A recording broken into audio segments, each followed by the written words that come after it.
Stardom सिर्फ hero लोगों में नहीं होता है, देश के फौजियों में भी होता है।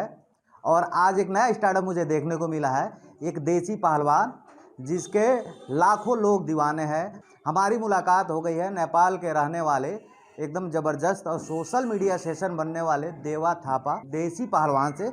हाँ, तो देवा थापा, इनके लाखों नहीं करोड़ों लोग इनके वीडियो को देखे हैं और इनके लिए कहा जाता है, कहावत कहा जाता है कि देखन में छोटन लगे घाव करे गंभीर। ये ऐसे पहलवान हैं, हाइट तो इनकी छोटी है लेकिन फाइट इनकी बहुत शानदार है और छटक के बड़े बड़े पहलवानों का धुआं छोड़ा देते हैं और पटक देते हैं। देवा भाई, क्या हाल चाल है, कैसे हैं? बहुत बढ़िया जी। आपको बहुत बहुत अच्छा लगा आप लोग यहाँ पे आए, इस तरह से हमको भी मौका दिया कि आपका चैनल में आने का। आप तो कहाँ के रहने वाले हैं बताइए? जी, मैं नेपाल से हूँ। काठमांडू से कोई 100 किलोमीटर दूरी पे एक पाल्पा जिला पड़ता है, वहाँ से हूँ। पाल्पा जिला के रहने हाँ जी, वाले। हाँ जी। शुरुआत कैसे हुई आपकी? ताकि आज का जो युवा है 4G जनरेशन चल रहा है, मोबाइल का दौर चल रहा है, फेसबुक, यूट्यूब और व्हाट्सएप का दौर चल रहा है। इस दौर में युवा ये सोचता है मैं हीरो बनूं या फिर कुछ अलग करूं। और आपकी हाइट भी बहुत अच्छी नहीं है, फिर भी आपने अपने आप को साबित कर दिया, तो आपके जहन में कब आया है? हाँ जी, मैं नेपाल से कुछ अपना 5वीं क्लास पूरा करने के बाद घर से बहुत गरीब थे हम। तो कुछ इंडिया में काम के तलाश में आए थे।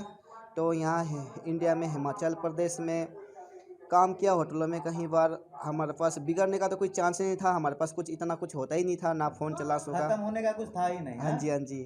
तो हम बस अपना काम भी करते थे, खाई जाते थे, बाकी इस तरह से। होटल में क्या काम करते थे आप? होटल में बर्तन भी मांजे और वेटर का काम भी किए बहुत। मैं इतने जीरो लेवल से आपने शुरुआत किया? हाँ जी, हाँ जी, इतना जीरो लेवल से मैं तो शुरुआत पहलवानी की। करने का ख्याल कब आया? हाँ जी, तो मैं ऐसे रेसलिंग देखे जाते थे, जैसे WWF हुआ करता था, तो वो देखा करता था। साथ साथ मुझे अपना बॉडी बनाने का बहुत शौक था। अच्छा। तो इतना जिम करने लगे। 3 साल के बाद मैं जिम किया, उसके बाद मैं एक मिस्टर हिमाचल बॉडी बिल्डिंग का सर्टिफिकेट भी जीता, मतलब मेडल जीता। अच्छा। हाँ जी, उसके बाद फिर मैं ऐसे ही, जैसे मेले होते हैं इधर हिंदुस्तान, हमारा भारतवासी में बहुत मेले होते हैं, तो वहाँ कुछ ना कुछ खेल कूद कराई जाता है, जैसे कुश्ती दंगल है। तो वहाँ कुश्ती हो रहे थे, तो उनको देख के मुझे अच्छा लगा और लोग मेरे जितना भी मेरे साथ दोस्त गए थे वो बोलने लगे कि देवा भाई आप भी लड़ो। अच्छा। लेकिन मेरे पास कुछ ऐसा कभी लड़ा भी नहीं था, ना मेरे पास कुछ ऐसे लंगोटे जाके होते हैं जो पहनते पहलवान। खाली आपने बॉडी बनाई हाँ थी जी। लेकिन कुश्ती का कर्तव्य नहीं मालूम नहीं था जी। हाँ जी, तो इस तरह कुछ जाके वगैरह भी नहीं थे, तो उन लोगों ने ज़बरदस्ती किया। अच्छा। तो मुझे लड़वा दिया, कच्छे में लड़ पड़े। अच्छा। कच्छे में लड़ पड़े, अचानक मैं कुश्ती जीत लिया मैं। तो काफ़ी सारा मुझे इनाम दिया, पब्लिक मुझे प्यार दिया। अच्छा, कुश्ती आप जीत भी गए? हाँ जी, हाँ बिना जी। कर्तव्य के? हाँ जी, हाँ जी, बिना कुछ करते ही मैं ऐसे तुक्का लग गया एक। हाँ, हाँ तुक्का जी, लग गया। हाँ जी, किस्मत जी। किस्मत में भगवान ने सुन ली। जी। तो मुझे वहाँ कम से कम 1000-2000 रुपये मिलने लगे, अच्छा। इतना इनाम मिल गया। तो मैंने सोचा क्यों ऐसा काम करते, जब मैं 1 महीना काम करता हूँ तो 1000-2000 मिलता है, तो एक दिन में मेरे को 5-10 मिनट में मुझे पैसा इतना अच्छा मिलता है। 1 घंटे में? हाँ जी, तो और मैं इज्जत शान शौकत हाँ जी, भी? इज्जत भी मिलता है, प्यार भी मिलता है। तो मैंने सोचा क्यों ना मैं भी इस लाइन में बढ़ूँ। तो शौक भी था बहुत। उसके बाद मैं अपना वहाँ से निकलते हुए मैं पंजाब में आया एक पहलवान के साथ, रिंग का पहलवान के साथ, वहाँ अखाड़ा चलता है, तो वहाँ पे प्रैक्टिस करते रहे 2-3 साल जी। अच्छा, तो उस दिन से आपकी शुरुआत हुई और उस दिन से आपको एक नया लाइन मिल गया? हाँ? हाँ जी, बहुत अच्छा लाइन है, बहुत अच्छे, और अपना नशे पत्ते से भी दूर रहते हम। अच्छा। खाना भी अच्छे खाते, दूध बादाम घी बढ़िया खाते, अपना शरीर का भी बहुत स्वास्थ्य मिलता है और काफ़ी बीमारी से भी बचे रहते हैं जी। अच्छा, 8 सालों से आप कुश्ती कर रहे हैं। हाँ जी। इन 8 सालों में आपके जीवन में कितना बड़ा बदलाव हुआ? कल जो देवा थापा 8 साल पहले होटलों में काम करते थे, बर्तन धोते थे, आज आप एक तरह से सेलिब्रिटी के तौर पे देखे जा रहे हैं। हमारे सामने हज़ारों युवा खड़े हैं जो आपको देखने के लिए बेकरार हैं। तो आज कैसा लगता है कि कल तक आप भीड़ का हिस्सा थे और आज आपके लिए भीड़ खड़ा होती है, तो कैसा लगता है? बहुत अच्छा लगता है। बाकी मैं नेपाल का हूँ, लेकिन जब इंडिया में आता हूँ तो इंडिया में मैं काम करने के लिए आए थे, तो यहाँ का ही नमक रोटी खाता हूँ और इंडिया में मुझे बहुत सारा प्यार देते हैं और बहुत सारा इज्जत मान सम्मान देते हैं। तो ये इंडिया जो भारत देश है बहुत अच्छा देश है जी। हाँ, एक मेरा सवाल ये भी था, आपने पहले ही जवाब दे दिया। हिंदुस्तान का कितना बड़ा रोल है आपके जीवन में, आपके करियर में, ताकि आप नेपाल से हरिद्वार कहाँ गए, जॉब किए और इंडिया से आपको एक बड़ी पहचान मिली, मुझे जहाँ तक लगता है। हाँ जी, हाँ जी, बिल्कुल। मैं नेपाल में तो सिर्फ जन्म लिया हूँ, लेकिन जो भी कुछ है मेरा ज़िंदगी शुरू हुआ है यहाँ भारत देश में, क्योंकि यहाँ के लोग मुझे इतना प्यार करता है, मुझे कभी ये नहीं सोचता कि मैं दूसरे देश का हूँ। यहाँ मुझे बहुत इज्जत और मान सम्मान करते हैं, और मैं भी बहुत ज़्यादा प्यार करता हूँ यहाँ भारत देश के जितना भी जनता है उनको बहुत प्यार करता हूँ जी। अच्छा ये बताइए मुझे, 8 सालों से आप पहलवानी करते हैं, जो युवा आपको देखने के लिए यहाँ पे आया है, वो चाहता है आपकी तरह पहलवान बने, और आप करामाती पहलवान कहे जाते हैं, करामात करके बड़े-बड़े पहलवानों को धूल चटा देते हैं। तो आपके जैसे बनने के लिए युवाओं को क्या करना पड़ेगा? हाँ जी, ये पहलवान कोई अचानक तो बनते ही नहीं कोई, है ना।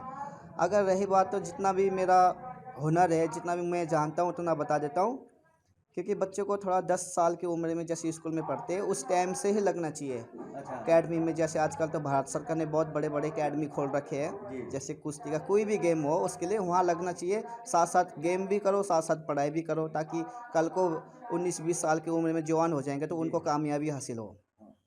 बाकी नशा पत्ते से दूर रहे, बाकी ये जैसे क्या बोलते हैं, मोबाइल से ज़्यादा दूर ही रहे, और बाकी अपना अच्छा खाना खाए और अपना शरीर का ख्याल रखे। अच्छा, यानी खुद को हिट और खुद को फिट करेंगे तो ही जो है एक बेहतर पहलवान बन सकते हैं। हाँ जी। अच्छा, अब मैं ये जान लेता हूँ, जो आपके परिवार में गार्जियन हैं, आपके माता-पिता हैं, अब उनको कैसा लगता है जब 8 साल पहले का दौर याद आता है, तो कैसा लगता है? हाँ जी, एक्चुअली मैं 8 साल तक मैं कभी घर गया ही नहीं था। जब 8 इन साल तक घर नहीं गए? हाँ जी, बहुत जगह काम किए, कोई पेमेंट भी नहीं देते थे। हुँ, तो मैं धीरे-धीरे अपना कुश्ती लड़ के अपना कुछ पैसे कमाया था मैंने। हुँ, कम से कम साल में मैंने 50-60 हज़ार रुपये कमाए थे। ओके। तो मैं सबसे पहले 8 साल के बाद घर गए थे। अच्छा। जो मेरे घर में माँ छोड़ के आया था, वो मम्मी है नहीं थे, गुज़र गए थे। ओह! हाँ जी। उन 8 सालों में, हाँ? हाँ जी, तो मैं जाके घर में यही पूछा कि सबसे पहले पापा को मम्मी कहाँ है, तो मम्मी गुज़र गए। तो उसके बाद बाकी मेरे 2 भाई और हैं, जी। वो भी जवान हो गए थे, वो भी अपने-अपने, कोई मुंबई, कोई गुजरात में अपने-अपने काम करने लगे। हाँ। हाँ जी, कोई नहीं मिला था, पापा था मेरे बस। अच्छा, अच्छा। हाँ जी। तो पापा को अब कैसा लगता है? आज बेटे पे गर्व होता है कि नहीं, प्राउड होता है कि नहीं? हाँ जी, पापा को इन चीज़ों में ज़्यादा पता ही नहीं है। वो सोचता है कि मेरे बेटा तो काम करने गया था, और हाँ। मैं इस तरह का वीडियो भी दिखाता हूँ कुश्ती दंगल का, वो सोचता है कि ऐसे गेम गूम खेलते हो ना। हाँ, हाँ, हाँ हाँ। जी, वो ऐसे कोई सीरियस लेता ही नहीं है, उनको ये नहीं पता पहलवानी जी, क्या जी, होता है जी। जी। क्योंकि हमारा घर जो है बहुत बिछड़ा इलाका में है, अभी तक लाइट नहीं है वहाँ पे। आपके गाँव में अभी तक लाइट नहीं है? नहीं है जी। तो जो नेपाल गवर्नमेंट, तो पॉलिटिकल लोग हैं, उनका क्या सपोर्ट नहीं रहता है क्या आपको? हाँ जी, सपोर्ट तो रहते हैं, लेकिन जहाँ तर जैसे शहरी इलाका होता है, हाँ। वहाँ पे सपोर्ट करते हैं, बाकी गाँव के पहाड़ी इलाका में ज़्यादा देखभाल नहीं करते जी। अच्छा। हाँ जी। तो कहीं न कहीं आपके घर वाले यानी आपके पिताजी समझ नहीं पाते हैं, लेकिन मैं जहाँ तक देख रहा हूँ, आपके लिए हज़ारों की भीड़ है और आपको देखने के लिए लोग आए हैं।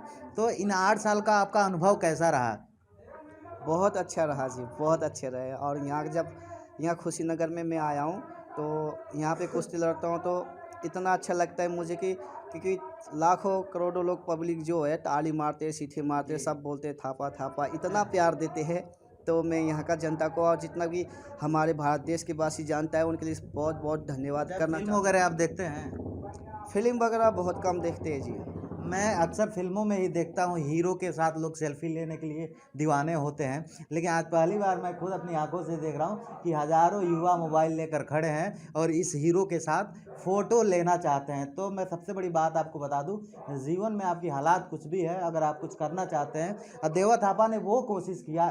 इनकी बहुत ज़्यादा हाइट भी नहीं है, बहुत अच्छी पर्सनैलिटी भी नहीं है, लेकिन होटल में जॉब करने से, बर्तन धोने से, और इन 8 सालों में अपने आप को ऐसे बदला कि आज देवा थापा कुश्ती पहलवानी में एक ब्रांड बन के उभरे हैं। तो कैसा लगता है? बहुत अच्छा लगता है, बहुत अच्छा लगता है। इतना मुझे पब्लिक का प्यार है तो सब कुछ है, क्योंकि यही भारत देश के वासी की जनता जो होता है वही मुझे पैसे देते हैं, वही दंगल कराता है, कहाँ-कहाँ वहाँ बुलाते हैं, ताकि वहाँ से मुझे जो पैसे मिलता है अपना पेट पाल सकता हूँ, अपना घर में पापा का भी देखभाल कर जी। सकता हूँ। हाँ तो जी। आपके पापा अब खुश रहते हैं ना? हाँ जी, बहुत अच्छे रहते हैं। अच्छा, हाँ तो जी। आपका रहना कहाँ होता है? इंडिया में रहते हैं कि नेपाल रहते हैं? मैं इंडिया में रहता हूँ, मैं मतलब साल में 2-3 बार मैं घर जाता हूँ, वहाँ भी मैं 1 हफ्ते में वापस लौट आता हूँ जी। इंडिया में दिल लग गया है ना आपका पूरी तरह से? हाँ जी, इंडिया से तो मेरे को ऐसा लगता है कभी जाऊँ ना। हाँ जी, मैं अपना पापा को भी मैं सोचता हूँ इंडिया में ही लेके आऊँ। हाँ अरे जी। वाह! तो फिर तो ये और अच्छी बात है कि एक भाई हमारा जो है नेपाल का भी नाम कर रहे हैं और जिनको हिंदुस्तान से दिल लगा है, और इनका ये भी कहना है कि हम इंडिया में रह के प्राउड है और इंडिया के लोगों ने आपको एक बड़ा पहचान दिया है। जो तमाम युवा आपको हाँ देख जी, रहे हाँ हैं, जी। उनको क्या कहेंगे? उनके लिए यही कहना चाहता हूँ, थैंक यू सो मच। आप लोग हमें अगर मुझे फॉलो करते हैं तो हमेशा सपोर्ट करते रहिए, ताकि आप लोगों के वजह से ही मैं यहाँ तक पहुँचा हूँ, ताकि आजकल जैसे आप लोग आए हैं मुझे पूछताछ करने के लिए, आप लोगों के लिए बहुत बहुत धन्यवाद। तो थैंक यू सो मच। देवा जी, मेरी बहुत बहुत शुभकामनाएं हैं। आप नेपाल के साथ साथ हिंदुस्तान का भी नाम रोशन कीजिए और आप तमाम युवा के लिए प्रेरणा बन गए हैं, क्योंकि एक युवा जो कभी होटल में बर्तन धोता था और आज अपने नाम से भीड़ खड़ा कर रहा है, ये बहुत बड़ी बात है। तो जैसा कि आप जानते हैं, गांव वाले रिपोर्टर हमेशा कुछ ऐसी कहानी आप सबके बीच में लाते हैं जिसको देखकर आप सबको प्रेरणा मिले। तो आज की कहानी में देवा थापे की कहानी। मेरा नाम विष्णु प्रभाकर, मेरे कैमरे के पीछे रणजीत। जय हिंद।